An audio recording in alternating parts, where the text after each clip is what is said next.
पूरे पूरे विश्व के हिंदुओं को कम से कम पता तो चले कि अयोध्या की महिमा क्या है। हम लड़ क्यों रहे हैं? हमने उसको पाने के लिए इतने सारे साल, 500 साल का संघर्ष था हमें, हमारा, कि हम उसे वापस ले लें। कम से कम इतना तो पता होना चाहिए। और मेरे कान पक गए थे ये सुन सुन करके कि अरे, मंदिर बना के क्या होगा, उसकी जगह हॉस्पिटल बना दो, उसकी जगह लाइब्रेरी बना दो, उसकी जगह स्कूल खोल दो। मतलब मुझे मन करता है कहने का, अपने घर में खुलवा लो ना। मतलब इतनी, like, you know what I mean.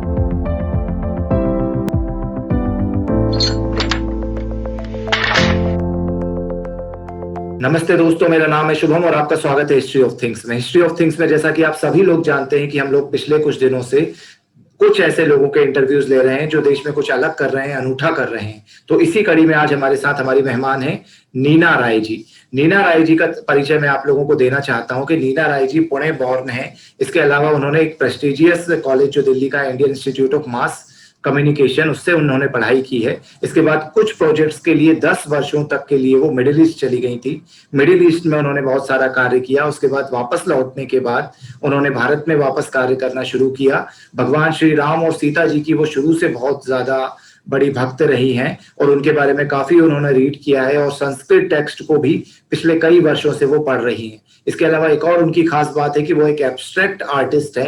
जैसा कि आप उनके पीछे देख रहे होंगे कि जो सारी तस्वीरें हैं वो भी उन्होंने खुद बनाई हैं। तो वो एक एब्स्ट्रैक्ट आर्टिस्ट, इसके अलावा संस्कृत को जानने वाली और कई सारे देशों को जिन्होंने घूमा हुआ है। उन्होंने अभी रिसेंटली एक बुक लिखी है जिसका नाम है अमेजिंग अयोध्या। तो हम उनसे ये जानना चाहते हैं कि ये बुक लिखने के पीछे क्या मोटिवेशन था, क्या कारण था। अमेजिंग अयोध्या के विषय में कुछ बताइए जी नीना जी। नमस्ते Shubham ji, thank you for having me on your show. तो मेरी पुस्तक जो है अमेजिंग अयोध्या, उसे काफी समय लगा मुझे लिखने में। और उसके पीछे जो कारण था वो मैंने एक्चुअली अपनी पुस्तक में दे रखा है। ये मेरी पुस्तक है अमेजिंग अयोध्या। और इसका मैंने वर्णन शुरुआत में ही किया है, why did I right this book amazing Ayodhya. मैं आपको संक्षेप में बता दूं कि ये पुस्तक मैंने इसलिए लिखी क्योंकि पहली बात तो है कि मैं राम और सीता जी की बहुत बड़ी भक्त थी। और जब ये बाबरी मस्जिद और ये सब, जब राम मंदिर को लेकर के जो कॉन्फ्लिक्ट्स हो रहे थे हमारी कंट्री में, तो एक लंबा कोर्ट केस चला था। तो जब ये लंबा कोर्ट केस चल रहा था और उसके बाद जो हमें सच आया कि विपक्ष ने क्या क्या क्या चीजें बोले, क्या झूठ लगाया, क्या आरोप, गलत रिसर्च, गलत झूठ, मतलब मैं उसमें जाना नहीं चाहती हूँ। बट जब मैं इन सब चीजों को पढ़ती थी तो मुझे लगता था कि क्या लोगों को वाकई इतना भी नहीं पता है, और नहीं तो इतना झूठ आदमी कैसे बोल सकता है। तो मैं इन सब चीजों को हर रोज देखती थी और मैं काफी दंग रह जाती थी इस बात से कि हमारे देश में हिंदुओं को अयोध्या की महिमा के बारे में कुछ भी नहीं पता है कि अयोध्या कब बनी, किसने बनाया, उसकी उसकी उसकी what were the good points, कैसा था, क्या था, किसी को कुछ पता ही नहीं था। और जिनको पता था वो शायद सक्षम नहीं थे सबको बताने में, या वो कोर्ट केस लड़ रहे थे, ये मैं नहीं जानती हूँ। तो मैंने सोचा कि why should I wait for somebody else? If not me, then who? If not now, then when? So इस पूरी पुस्तक को, ताकि पूरे पूरे विश्व के हिंदुओं को कम से कम पता तो चले कि अयोध्या की महिमा क्या है, हम लड़ क्यों रहे हैं, हमने उसको पाने के लिए इतने सारे साल, 500 साल का संघर्ष था हमें, हमारा, कि हम उसे वापस ले लें। कम से कम इतना तो पता होना चाहिए। और मेरे कान पक गए थे ये सुन सुन करके कि अरे, मंदिर बना के क्या होगा, उसकी जगह हॉस्पिटल बना दो, उसकी जगह लाइब्रेरी बना दो, उसकी जगह स्कूल खोल दो। मतलब मुझे मन करता है कहने का, अपने घर में खुलवा लो ना। मतलब इतनी, like, you know what I mean, right? It's like just these stupid arguments I could keep hearing. So I decided that I'll compile the book. It's actually a compilation of a lot of facts. तो मैंने उन सबको जोड़ा, उन सब की एक पूरी एक क्रम बनाई, और उसके हिसाब से chapter by chapter I have given a lot of detailed information. और एक बात याद रखिएगा, जो इंफॉर्मेशन आई है इस पुस्तक में वो बहुत ही सरल अंग्रेजी में लिखी गई है, और उसमें जितना जहां तक हो सकता है फोटोग्राफ्स दिए गए हैं, संस्कृत टेक्स्ट दिए गए हैं, और रेफरेंसेस दिए गए हैं. मतलब रेफरेंसेस को मैंने इंस्टेड ऑफ राइटिंग रेफरेंसेस की वाल्मीकि रामायण में ये श्लोक इस जगह लिखा है, मैंने वो श्लोक ही डाल दिया है, और वो श्लोक संस्कृत में है. हाँ, और चित्र डाले हैं और प्रूफ डाला है, ताकि जो भी पढ़ रहा है, and you know this book is written in very simple English, ताकि बच्चे भी पढ़ सकें इस पुस्तक को. सो यू नो जो क्यूरियस बच्चे होते हैं, जैसे मैं जब छोटी थी तो मुझे एंशिएंट कल्चर्स का बहुत शौक था, मैं बहुत पढ़ा करती थी. तो मैंने ये सोचा कि ये मेरा दायित्व है एज अ राम भक्त कि मैं इन फैक्ट्स को दुनिया के सामने लेकर के आऊं, जो मैं लेकर के अब आ गई हूं.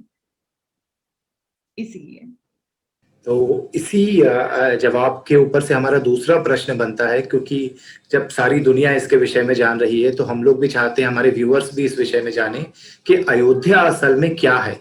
अयोध्या शब्द का मतलब सबसे पहले मैं जानना चाहूंगा कि क्या होता है. अयोध्या कितना बड़ा एक किंगडम हुआ करता था, कितनी उसकी सीमाएं थी, और क्या था अयोध्या, इसके विषय में थोड़ा सा व्यूअर्स को बताइए. तो आपने मुझसे जो जो प्रश्न पूछे हैं, इन सब के प्रश्न चैप्टर बाय चैप्टर मैंने अपनी पुस्तक में लिखा है. मैं यहाँ पे पूरा बताने लग गई तो हमें 3-4 घंटे लग जाएंगे, तो मैं संक्षेप में फिर से बताती हूँ.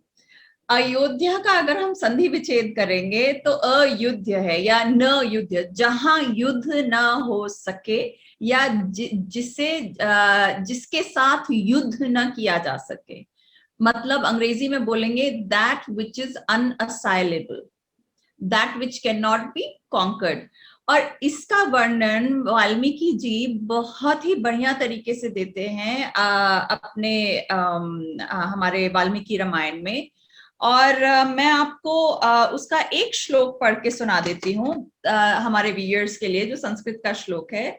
तो वाल्मीकि जी ने सर्ग 6 बालकांड में ये लिखा है, सा योजने च द्वे भूय सत्य नामा प्रकाशते यास्यम दशरथो राजा वसन जगत अपालयत. क्योंकि पुस्तक अंग्रेजी में है तो इसका ट्रांसलेशन अंग्रेजी में ही दिया गया है, और उसका ट्रांसलेशन ऐसे है, while residing in that city from where King Dashrath ruled the world, that city is further fortified up to 2 more yojans outside the city, true to its name, Ayodhya, an unassailable one. Okay, अब इसका पूरा मैं answer नहीं दे पाऊंगी, क्योंकि अगर आप पुस्तक पढ़ेंगे तो उसको मैंने सीरियली लिखा है कि एक के बाद क्यों अयोध्या को ऐसा नाम दिया गया था, क्यों उसका नाम अयोध्या था. पर इसमें इनका ये मतलब है, जो वाल्मीकि जी ये कह रहे हैं कि पहले उन्होंने क्या किया, अयोध्या की ज्योग्राफी हमें डिस्क्राइब की. मतलब ज्योग्राफी मतलब उसका लेंथ और ब्रेथ. तो आपने हमसे पूछा कि कितना बड़ा था अयोध्या, तो अयोध्या 12/3 योजन बड़ा था. 12/3 योजन. और 12/3 योजन जो था अयोध्या का, वो एक रेक्टेंगल के फॉर्म में था. It was a perfect rectangle, and the 3 योजन ऊपर थे और 12 बटे मतलब लंबा था, एंड ऊपर की तरफ सरयू रिवर जाती थी. इसका डायग्राम भी मैंने अपनी पुस्तक में डाला है, आप लोग जो भी पुस्तक लेगा वो देख सकता है. और इसके बारे में मैंने और भी बात किया है अपनी ओपनिंग मतलब बुक लॉन्च की वीडियो में, जो मेरे चैनल पे है. आप मे भी उसका भी लिंक दे सकते हैं, तो वो यू नो जितने भी व्यूअर्स हैं उनके लिए बहुत हेल्पफुल रहेगा. और उसके बाद वाल्मीकि जी कहते हैं कि 12/3 योजन अयोध्या का है, अयोध्या नगरी का है. नगर का मतलब डिस्ट्रिक्ट होता है, एंड डिस्ट्रिक्ट में आपकी सिटी भी आते हैं, आपके आपके फार्म्स भी आते हैं, आपका cultivable, non cultivable, habitable land, ये सारा आता है। उसके बाद वो कहते हैं कि अयोध्या की बाउंड्री के आगे एक मोट है। मोट मतलब जो एक मोट्स जो होते थे या तो पानी से भरे होते थे या खाली भी रखा करते थे मोट्स, तो वो मोट है। और मोट के बियॉन्ड 2 योजन चौड़ा एक जंगल है, साल के वृक्ष का जंगल है। तो अगर कोई इन्वेडिंग आर्मी आती है या कोई इन्वेड करता है, पहले उसे जंगल से निकलना पड़ेगा, जंगल के बाद वो मोट पे आएगा, मोट के बाद वो अयोध्या जाएगा। और जब वो अयोध्या में जाता है तो अयोध्या की दीवारों पे, द रैम्पार्ट्स, जो बाउंड्री जो वॉल्स होते हैं, उनमें एक बहुत ही डिफरेंट टाइप ऑफ वेपन है। उस वेपन का नाम है शतघ्नि। और वो शतघ्नि, अगर हम संस्कृत में देखेंगे तो शतघ्नि का अर्थ होता है 100 किलर। तो वो एक प्रकार का तोप या कुछ है जो एक टाइम पे 100 लोगों को मारने की क्षमता रखता है। वो अयोध्या पे लगा हुआ है। उसके बाद वाल्मीकि जी ये भी कहते हैं कि अयोध्यापुरी में all of the place, all of the land in Ayodhya is totally built up. Built up का मतलब है कि वहां पे कोई खाली जगह नहीं छोड़ी गई है ताकि फौजें आकर लड़ेंगी। जब भी लड़ाई होती है तो फौज को लड़ने के लिए जगह होनी चाहिए। और पहले जमाने में क्या हुआ करता था कि जब हम सेना पे जाएंगे तो मैं आपको और बताऊंगी, तो सेना में एनिमल्स हुआ करते थे। कम से कम 3 अंग जो होते थे सेना के, वो नहीं, दो अंग, हाँ, तीन अंग सेना के एनिमल्स के साथ हुआ करते थे, एक इन्फेंट्री हुआ करती थी। अब इन्फेंट्री एनिमल्स एक तो जंगल से ठीक से निकल नहीं पाएंगे, उसके बाद वो मोट को नहीं क्रॉस कर पाएंगे, और अगर कर के अंदर भी आ गए तो उनको लड़ने की जगह नहीं मिलेगी। This is the reason why Ayodhya is a युद्ध, जहां पे युद्ध न किया जा सके, दैट विच इज अनअसाइलेबल। इसको और एक्सप्लेन करने के लिए मैं आपको एक चित्र दिखाती हूँ जो मेरे पुस्तक के 70 एंड 71 पेज पे है। You take a look at this. ये एक्चुअली अंकोर वट का चित्र है, और ये आप देख रहे हैं। तो अगर अयोध्या ऐसे रेक्टेंगुलर था तो उसके चारों तरफ एक मोट थी, दिखा आपको शुभम? हाँ। और उसके देखिए यहाँ पे भी एक जंगल हुआ हुआ है, जंगल हुआ हुआ है, देख रहे हैं आप? तो अगर कोई भी एक इन्वेडिंग आर्मी है, it is not very easy to conquer this district.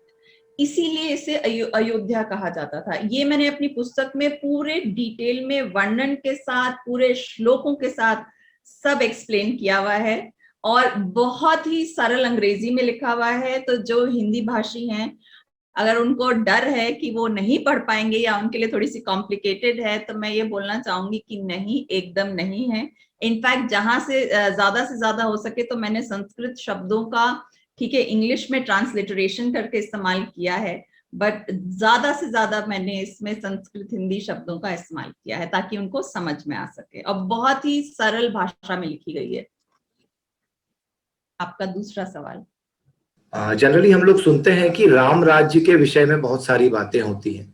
तो अयोध्या जो है वो राम राज्य है, उसके पहले दशरथ जी का और उनके पूर्वजों का भी राज्य रहा है। तो यहाँ पर जो वनवासी होते थे, जो जीव जंतु होते थे, उनको किस तरह से ट्रीट किया जाता था, ये मैं जानना चाहता हूँ। क्योंकि बहुत सारे लोग ये सोचते हैं कि आज मॉडर्न युग में ही एनिमल राइट्स और मूल निवासी और ट्राइबल राइट ये बातें शुरू हुई है, जबकि भारत में ऐसा माना जाता है कि पहले से ये था। तो क्या अयोध्या में ऐसा कुछ था, बताइए। एक्चुअली था। ये हमारी गलत फहमी है कि हमें लगता है कि हम ही जो हैं, we are the best race on earth that ever existed, and not as in Hindus are the best race, but what I'm saying is that the people of today are the only people who have a heart, or they are looking at animal welfare. ऐसा कुछ भी नहीं था। अयोध्या के जो लोग थे वो एनिमल्स से बहुत प्रेम किया करते थे। और अगर आप मेरी पुस्तक देखेंगे तो उसमें जो है पार्ट 6 जो है वो it is only dedicated to animals in Ayodhya. तो उसमें पूरा वर्णन है कि किस किस तरह के एनिमल्स थे वहां पे, उनको कैसे रखा जाता था, पैलेसेस में कौन से एनिमल्स हुआ करते थे, ये सारी इंफॉर्मेशन आपको मेरे पुस्तक में मिल जाएगी। एनिमल और एनिमल राइट्स पर से कुछ था नहीं, क्योंकि उनको ध्यान से ही रखा जाता था, ऐसे थोड़ी था कि मतलब यू आर पहले आज के जमाने में हम स्लॉटर हाउसेस रखते हैं, पहले जमाने में स्लॉटर हाउसेस नहीं हुआ करते थे। पहले जमाने में लोग एक्चुअली हंट किया करते थे, और जब हंट किया करते थे तो वाइल्ड बीस्ट को हंट किया करते थे, तो उसका भी वर्णन है रामायण में। और मैं ये कहना चाहूंगी कि पहले जमाने में ह्यूमंस कम हुआ करते थे और एनिमल्स ज्यादा हुआ करते थे, और ह्यूमंस जो हुआ करते थे वो सारे के सारे जो थे नगरों में रहते थे। So humans used to live in specific habitations, and the animals and the animal kingdom had a greater control on earth and its habitat. So whether you want to say animals, you want to say Vanvasi, they were in majority in a way because they had all the open spaces to them. रही बात वनवासियों की और आदिवासियों की, तो मैं आपको ये बताना चाहूंगी कि हमारे देश में एक मिथ फैला हुआ है, और वो मिथ ये है कि नगरों में रहने के पहले आदिवासी जो थे, जो टाइम इममेमोरियल से रह रहे थे, वो आज भी जंगल में रह रहे हैं। ये बहुत बड़ा मिथ है।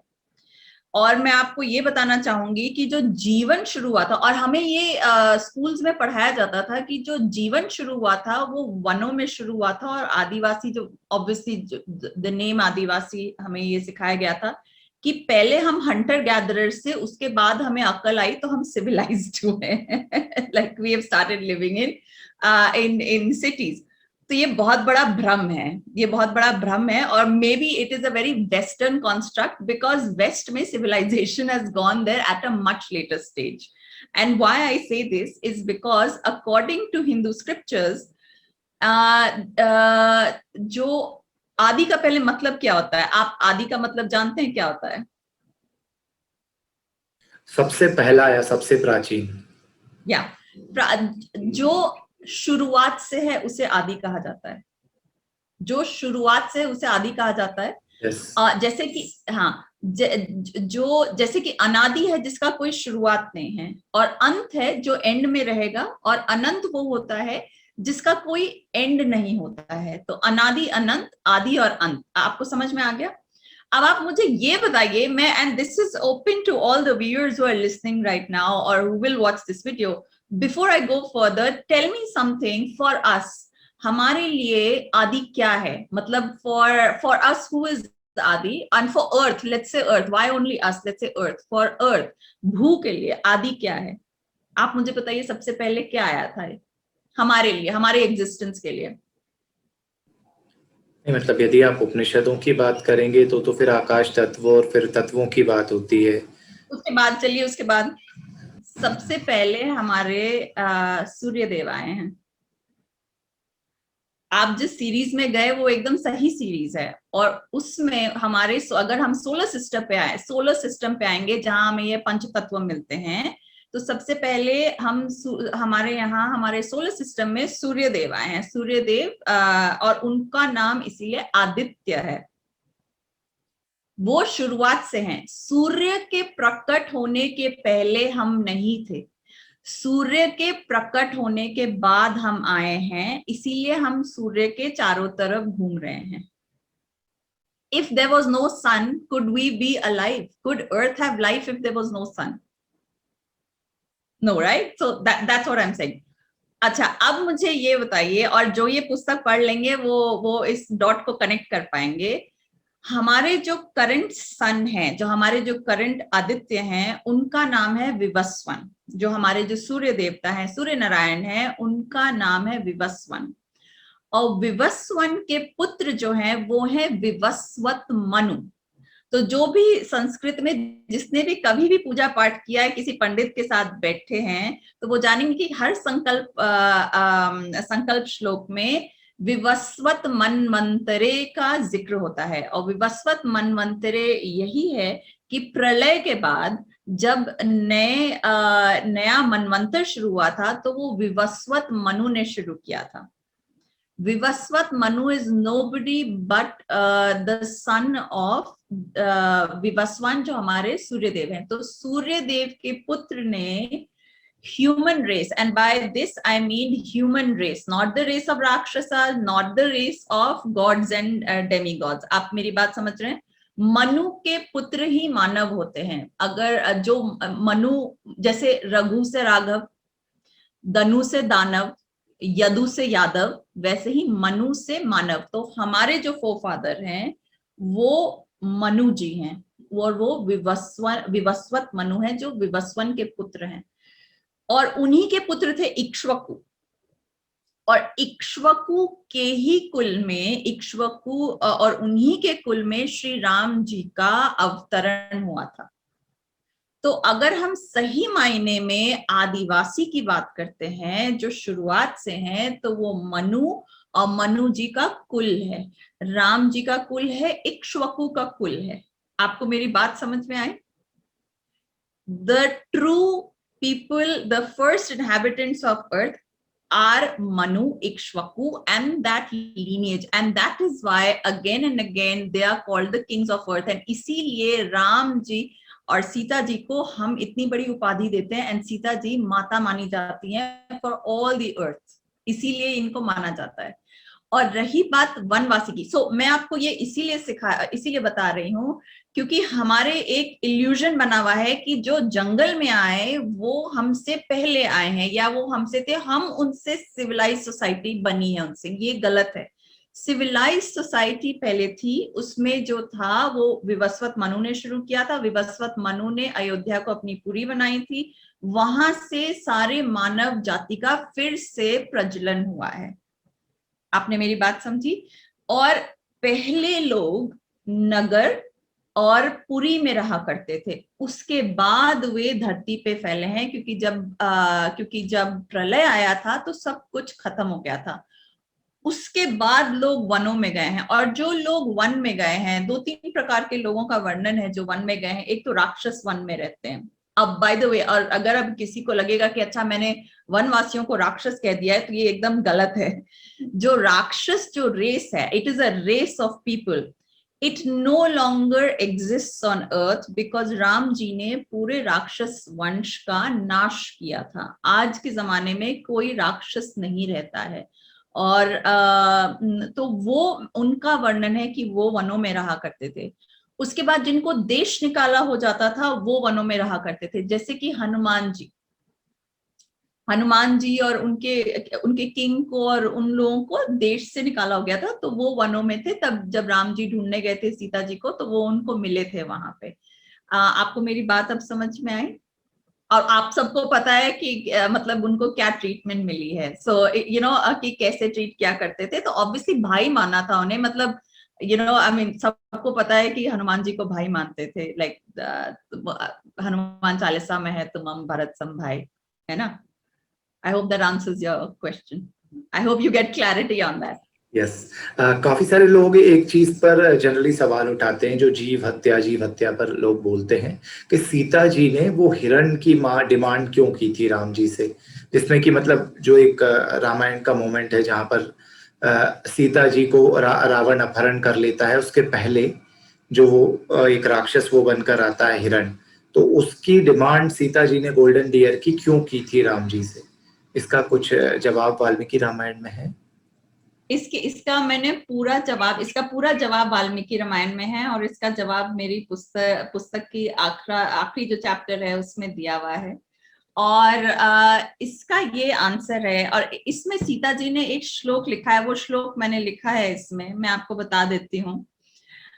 उसमें ये लिखा है उन्होंने, मृगो हरति में मनः क्रीडार्थम नह भविष्यति।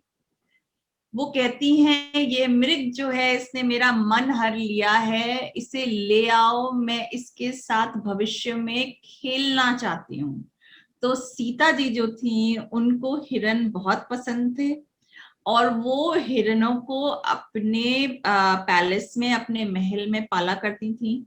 और क्यों से कि उनको हिरन बहुत पसंद थे, वो इस हिरन को लेकर के वापस अयोध्या जाना चाहती थी, ताकि वो इस हिरन के साथ खेल सकें और इसको रख सकें। और उनको इस हिरन से इतना फैसिनेशन था कि उन्होंने बोला कि किसी भी हाल में उसे ले आओ, और अगर जिंदा नहीं मिल सकता तो फिर उसे उसको मार के ले आना, उसकी छाल पे हम बैठेंगे। उनको खाने का एकदम मन नहीं था। Her first priority was she wanted to play with it. She was fascinated by its looks. जो लोग ये बातें फैलाते हैं कि मतलब मांस खाने वाले थे वो लोग, तो मांस पकाते थे या इस तरह की बातें जबरदस्ती जो कम्युनिस्ट लोग फैलाते हैं, तो उसका उत्तर असल में रामायण में ही है कि वो उसे अपने उसमें रखने के लिए, महल में रखने के लिए बुला रही थी, ना कि उसे खाने के लिए उसकी डिमांड कर रही थी। इसके अलावा इनफैक्ट हाँ, मैं आपको एक और ऐड कर देती हूँ। ऑन द कॉन्ट्ररी, जब ये बात होती है तो लक्ष्मण जी मना करते हैं कि नहीं, हम नहीं जाएंगे, ये मारीच हो सकता है। लक्ष्मण जी को पता था शायद ये मारीच है। तो उस समय राम जी कहते हैं कि उसे हम ले ही आते हैं, बेहतर रहेगा। क्योंकि अगर कोई यहाँ पे एक हंटिंग पार्टी आती है, हंटिंग पार्टी ना, हंटिंग पार्टी से कोई और राजा आया, कोई और आया, तो वो उसे मार के खा जाएंगे, वो उसे मार के खा जाएंगे।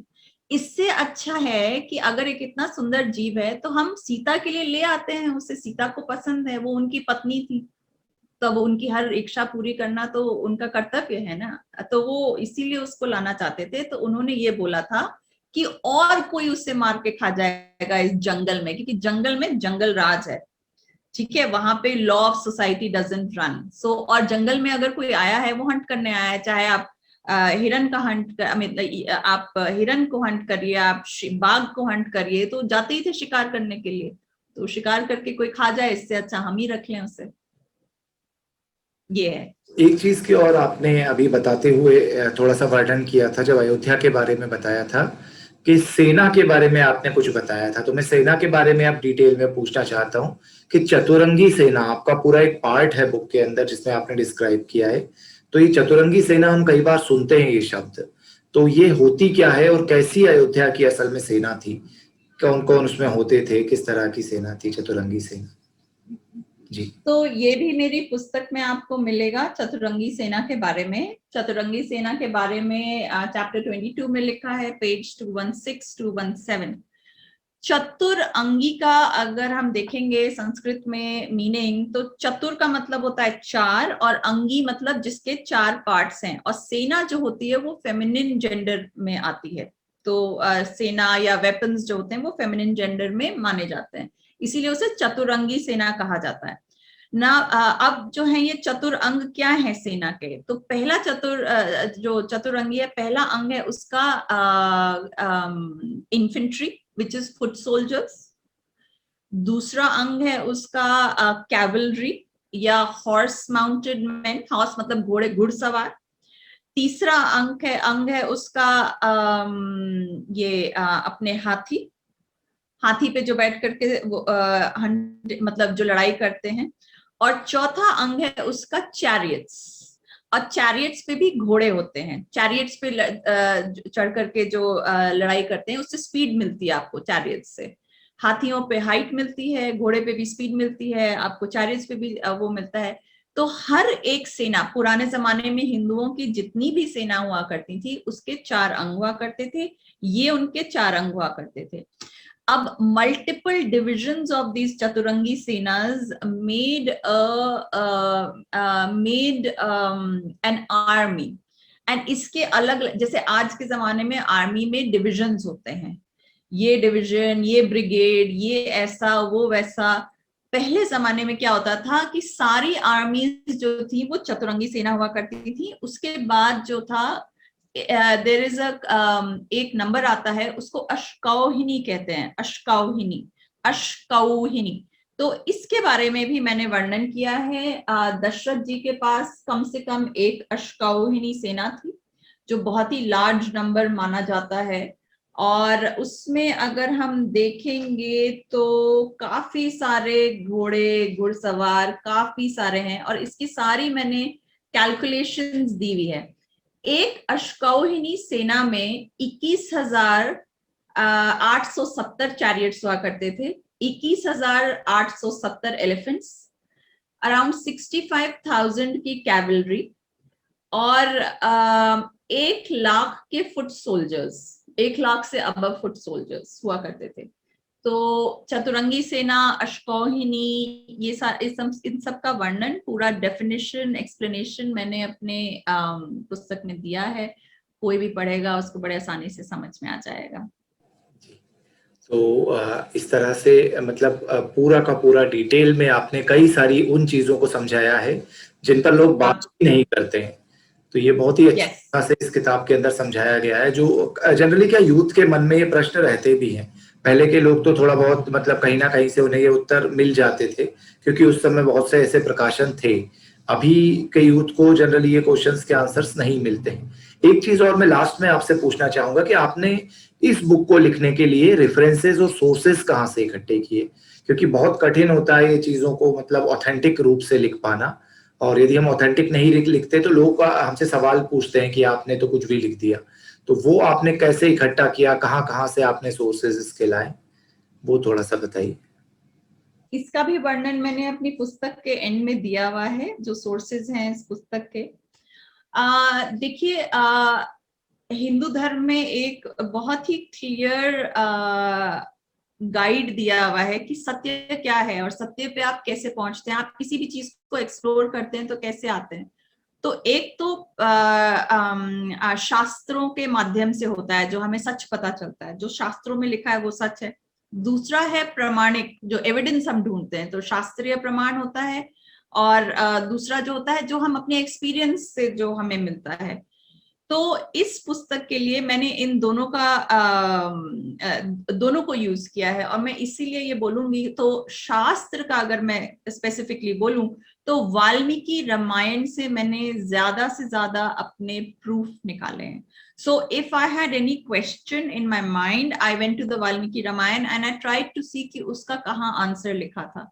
तो जब भी कोई वाल्मीकि रामायण पढ़ेगा या जब भी कोई वाल्मीकि रामायण खोलेगा, तो अगर उसे राम जी तक पहुंचना है तो उसे सबसे पहले अयोध्या क्रॉस करना है। तो अयोध्या से ही वाल्मीकि रामायण की शुरुआत होती है, बालकांड पंचम सर्ग से। सबसे पहले अयोध्या की महिमा से शुरुआत होती है। तो अयोध्या के बारे में वाल्मीकि रामायण में बहुत अच्छे से लिखा गया है। उसको मैंने उससे मैंने सारे श्लोक और सारे डिटेल्स कंपाइल किए हैं। सो nobody has to go and open the Valmiki Ramayan. उसके मतलब आप मेरी पुस्तक पे कोई भी पेज उठा करके देख लेंगे, जो भी लिखा है वो वाल्मीकि रामायण के किसी एक श्लोक को लेकर के लिखा है। दूसरा, जो मैंने अपनी पुस्तक को ऑथेंटिक और जो सच जो है, उसके लिए मैंने चित्रों का यूज किया है। और चित्र हमसे झूठ नहीं बोलते हैं। चित्रों का जो मैंने यूज किया है, जो चित्रों को मैंने जो डाला है, वो सिर्फ हिंदू सिविलाइजेशन से नहीं है, वो इंटरनेशनल एंशिएंट सिविलाइजेशंस को मैंने लिया है। जैसे कि इनकन सिविलाइजेशन, इजिप्शियन सिविलाइजेशन, यहाँ वहां से मैंने काफी सारे चित्र लिए हैं और उनको मैंने as a reference, as a guide use किया है to explain the points that they are trying to explain. उसके बाद भी और भी पुस्तक और भी जैसे कि शास्त्र हैं, जैसे वास्तु शास्त्र है, और भी शास्त्र हैं, उनको भी मैंने पढ़ा। तो वास्तु शास्त्र के बारे में मैंने थोड़ा बहुत पढ़ा, मैंने समझा, और उसके बारे में लिखा।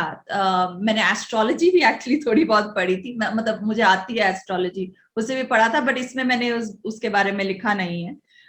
तो मैंने काफी अलग अलग शास्त्रों के बारे में थोड़ा थोड़ा पढ़ा, उसके बारे में जाना, enough so that I would know कि रामायण में जो वो वर्णन कर रहे हैं उसका मतलब क्या है। नहीं तो फिर क्या होता है कि मैं अगर लिख दूं और उसे एक्सप्लेन ना करूं तो जो रीडर है उसे भी समझ में नहीं आएगा। So for me to be able to explain things, I had to read all of these all these supplementary works as well। Vastu shastra हो गया, विमानिका शास्त्र हो गया, जो भी आप देख लें, आप पुस्तक पढ़िएगा तो आपको पता चलेगा as authentic sources। and सबके बाय द वे मैंने श्लोक डाले हैं। सो ऐसा कुछ भी नहीं है मेरी पुस्तक में कि मैंने अपने मन से कुछ इंटरप्रेट किया होगा। आई बिलीव दैट जो सत्य लिखा है हमारे स्क्रिप्चर्स में, उसको वैसा ही नरेट करना चाहिए। तो वैसी ही नरेशन मेरी पुस्तक में है अयोध्या के बारे में। अयोध्या का सत्य सबको पता होना चाहिए जैसे लिखा गया था, इसीलिए मैंने इस प्रकार का रिसर्च करके डाला है। जी, तो एक अंतिम प्रश्न मैं और लेना चाहता हूँ, जो जनरली मेरे मन में भी क्वेश्चन है, बहुत सारे लोगों के मन में होता है। आपने शायद बुक में भी जिक्र किया है कि फलश्रुति क्या होता है। ये मतलब हम कई बार ये शब्द सुनते हैं फलश्रुति, तो इसका अर्थ क्या है? जी, इसके बारे में थोड़ा सा समझाएं। देखिए, फलश्रुति जो होती है, मैंने अपनी पुस्तक को पुराने जमाने की तरह, जैसे आप कोई भी पुस्तक उठा लीजिए, तो हर एक जब भी हम भगवान के बारे में बात करते हैं या जब भी हम किसी रिलीजियस उसके बारे में बात करते हैं, तो हमेशा एक फलश्रुति मिलती है। आप हनुमान चालीसा भी पढ़िएगा तो उसमें भी फलश्रुति लिखी हुई है कि हनुमान चालीसा को पढ़ने के क्या बेनिफिट्स होते हैं। और इसीलिए मैंने इस पुस्तक के लिए भी फलश्रुति लिखी है, ताकि लोगों को पता चले कि इस पुस्तक को पढ़ने के क्या बेनिफिट्स होते हैं। फलश्रुति का लिटरल मीनिंग होता है फल, that is a fruit, and shruti means the मतलब लिसनिंग। तो द गिफ्ट और the fruit of listening is called phalashruti. तो पहले जमाने में आपको पता ही है कि कथाएं हुआ करती थी, तो उन कथाओं का, उनको सुन करके उनका वर्णन, तो उसको सुनने से जो आपको फल मिलता था उसे फलश्रुति कहा जाता था। और इसका एक बहुत ही डीप साइकोलॉजिकल मीनिंग होता है जो बहुत लोगों को समझ में नहीं आता है कि ये फलश्रुति क्या होती है। तो मैं आपको वापस इसमें बता दूं, इसके विस्तार में मैंने अपनी बुक लॉन्च में बात किया है। आप उसका लिंक जरूर डालिएगा ताकि जो हमारे लिसनर्स हैं, व्यूअर्स हैं, वो और जाकर के उसको एक्सप्लोर कर सकते हैं। तो फलश्रुति का ये मतलब होता है कि जब भी हम किसी नॉलेज के मतलब any time that we take a particular kind of knowledge और that we are exposed to something new, we are never the same people. इसका ये मतलब होता है कि जैसे अब आपने मुझसे मेरा इंटरव्यू किया, जो लोग ये देखेंगे, क्या वो सेम क्या उनकी नॉलेज सेम रहेगी कि उनकी नॉलेज और एक्सपैंड कर गई होगी? उनको उनको ज्ञान मिला होगा ना। तो राइट, आप मुझसे बात कर रहे हैं, आपको नई चीजें सीखने को मिली, तो आपका नॉलेज एक्सपैंड किया, राइट। सो ये एक्सपेंशन ऑफ नॉलेज है। तो क्या होता है कि हमारा जो सबकॉन्शियस माइंड होता है वो ये इन सारी बातों को इम्बाइब करता है। एक हमारा कॉन्शियस माइंड है, एक हमारा सबकॉन्शियस माइंड है। तो हमारी नॉलेज तो बढ़ी ही बढ़ी, साथ में हमारा सबकॉन्शियस माइंड भी इन सब चीजों को इम्बाइब करता है। अब आप अच्छी चीजें पढ़िएगा तो आप के जीवन में अच्छी चीजें होंगी। अच्छी, if you are expose to good things will happen. If you are expose to bad things और bad company, bad things will happen.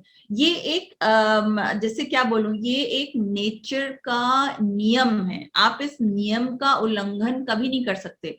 अंग्रेजी में कहावत है, what you focus on grows. मतलब आप जिस पे ध्यान देंगे वो बड़ा होगा। और सही बात है, आप मन लगा के पढ़िएगा तो आपके अच्छे मार्क्स आएंगे, आप मन लगा के काम करिएगा तो आपको काम में सफलता मिलेगी, है कि नहीं? ये ही होता है फलश्रुति। अब आपने मन लगा करके किसी एक पुस्तक को पढ़ा, किसी देवी देवता के बारे में जाना, कि कुछ भी आपने किया, आप उनके जीवन से, आप उनकी पुस्तक से, आप उनकी राइटिंग्स के बारे में, आप जो भी आप जाने, your mind will not be the same. It will expand, you'll imbibe the good qualities, and specifically Ram ji के बारे में, जिन्हें मर्यादा पुरुषोत्तम कहा गया है। I mean, he is one of the bravest men who walked this earth. So उनके बारे में पढ़ करके आपको अच्छी चीजों का मतलब your character will become better. और because of the change in your subconscious mind, इसीलिए फलश्रुति दी जाती है। तो हमारे पुस्तकों में हमेशा एक मंगलाचरण होता है, जो मैंने मंगलाचरण भी अपनी पुस्तक में रखा है। शुरुआत में मंगलाचरण है और फिर फलश्रुति जो है मेरी पुस्तक के एंड में दी गई है। और फलश्रुति का एक जो गिफ्ट होता है, जो ऐसे तो रामायण में बहुत सारी फलश्रुतियां दी गई हैं तो मैंने उनमें से एक फलश्रुति रखी है which is the most apt that the people will get out of reading this book. इस बुक का उन पे क्या असर होगा, और उसकी एक्सप्लेनेशन मैंने इस पुस्तक में दी है। आपको समझ में आया? आपकी सबकॉन्शियस माइंड का ऑल्टरेशन होता है, आप किसी भी चीज से एक्सपोज करें अपने आप को, तो इस पुस्तक के एक्सपोजर से आपको क्या फलश्रुति मिलेगी वो मैंने यहाँ लिखा है। So, any last message for our viewers कि आप नए यूथ को जो आपकी बुक पढ़ेंगे, पढ़ने वाले हैं, उनको क्या मैसेज देना चाहते हैं, और आगे के लिए आपके कोई प्रोजेक्ट्स हैं क्या लिखने के? जो लिखने के लिए मेरे पास बहुत सारे प्रोजेक्ट्स हैं, वो सब मेरे माइंड में हैं। I have many books in my mind, it's just that I have to sit down and put myself every day to be able to write that, which is a very big task. तो projects अभी तो फिलहाल मैं इस पुस्तक से ही busy हूँ, with the promotions and all of that for this book. I'm busy with that. So जब समय मिलेगा तो जरूर, I have some very interesting projects. मैं इस आपके शो के व्यूअर्स को या जो मेरी पुस्तक के जो रीडर्स हैं, मैं उनको ये कहना चाहूंगी कि हमने 500 से ज्यादा साल एक मंदिर की लड़ाई में लगाए हैं, और कम से कम पढ़ के ये तो जान लें कि हमने क्यों ऐसा किया, ऐसा क्या था, अयोध्या की महिमा क्या है, और क्यों again and again there will be Ram bhakts in this world. Ram भक्त होना भी कोई बहुत आसान काम नहीं है, उनके आदर्शों पे चलना भी कोई बहुत आसान काम नहीं है। तो but there is a innate need in all of us to be better people, and if they want to be better people और वो अपने को और अच्छा बनाना चाहते हैं, तो वे राम जी के जीवन के बारे में जरूर पढ़ें, वो रामायण को जरूर पढ़ें, अयोध्या के बारे में सबसे पहले जानें, क्योंकि राम जी को पहुंचने के लिए सबसे पहले आपको वाल्मीकि रामायण में भी अयोध्या की महिमा को पढ़ना है। तो बहुत बहुत धन्यवाद नीना जी, अपना कीमती समय हम लोगों को देने के लिए। आशा है कि सभी व्यूअर्स अमेजिंग अयोध्या नाम की अमेजिंग बुक को जरूर पढ़ेंगे। इसका लिंक भी जो अमेजन का है हम लोग अपने डिस्क्रिप्शन में डाल देंगे, तो आप लोग उस पर क्लिक कर बुक को जो है वो परचेज कर सकते हैं। तो हम सभी के साथ जुड़ने के लिए बहुत बहुत धन्यवाद। बहुत बहुत धन्यवाद। Thank you for inviting me. जय श्री राम।